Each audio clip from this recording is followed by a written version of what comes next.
તાપી જિલ્લાની જીવાદોરી સમાન જનરલ રેફરલ હોસ્પિટલ સરકારી જ રહેવાદોના સૂત્ર સાથે વ્યારા ખાતે આદિવાસી સમાજના અગ્રણીઓ અનિશ્ચિત સમયના ધરણાનો આજે 14મા દિવસે નવસારી જિલ્લા મહારૂઢી ગ્રામસભા અધ્યક્ષ રમેશ પટેલ, નવસારી જિલ્લા રૂઢી ગ્રામસભા ઉપાધ્યક્ષ ડોક્ટર અનિલ પટેલ, ભારતમાલા સંઘર્ષ સમિતિ પ્રમુખ પિન્ટુ પટેલ, ગેજ ગામના રૂઢી ગ્રામ સભાના અધ્યક્ષ રાકેશ પટેલ, ઝરી મહારૂઢી ગ્રામ સભા મંત્રી કૌશિક પટેલ, માજી સરપંચ વાંદરવેલા ઠાકોર પટેલ, નગીન કાકા, કાકડવેલ ડેપ્યુટી સરપંચ નિલેશ પટેલ તથા અનેક કાર્યકરો વડીલો ધરણામાં સહકારમાં જોડાયા હતા. વન દિવસના દિને ધરણા સ્થળ જનરલ હોસ્પિટલથી વ્યારા મિશન નાકા જૂના બસ સ્ટેશન જિલ્લા સેવા સદન સુધી રેલી અને બિરસા મુંડા ચોક જિલ્લા સેવા સદનની સામે પાનવાડી વ્યારા ખાતે જાહેર સભામાં આવવા માટે લોકોને અપીલ કરવામાં આવી છે,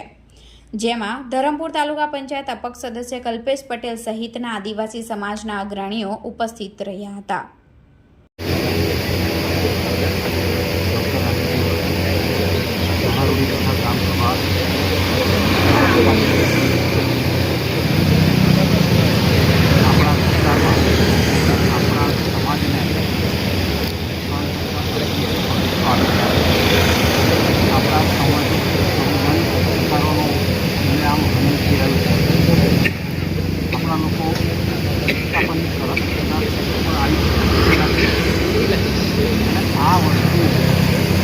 આપણે જાણીએ છીએ ત્યારે એને આપણે આમ જનતા સુધી પહોંચાડવાની આપણી જવાબદારી બને છે. એ માટે ગામડે ગામડે ફરીને આપણે મિટિંગો કરીને જનજાગૃતિ અભિયાન જે આગળના વખતમાં વ્યારા સાથે થઈ રહ્યું છે એને ફરીથી સુસુપ્ત અવસ્થામાં છે તેને જાગૃત કરવું પડશે. અને જે આ વિસ્તાર પર વ્યારાની જે સરકારી હોસ્પિટલ છે એનું ખાનગીકરણ થવા જઈ રહ્યું છે અને ખાનગી મેડિકલ કોલેજને પ્રોત્સાહન આપવા માટે સરકારે જે યોજના બનાવી છે એનાથી આપણા સમાજને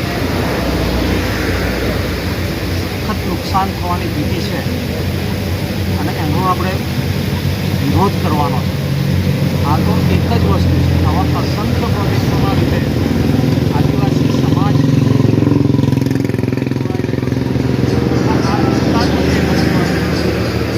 આપણે વિરોધ કરવાનો છે અને એના માટે જે વ્યારાની સંઘર્ષ સમિતિ ધરણા પર બેઠેલી છે એને અમે મહારૂઢી તથા ગ્રામસભા તરફથી અમારો સંપૂર્ણપણે ટેકો જાહેર કરીએ છીએ અને આવનારા સમયમાં જે કંઈ પ્રોગ્રામ આપવામાં આવશે, જે કંઈ કાર્યક્રમ આપવામાં આવશે એમાં અમારો સહકાર રહેશે. મહારૂઢી તથા ગ્રામસભા તરફથી ખાતરી આપશે. જય આદિવાસી, જય જય આદિવાસી.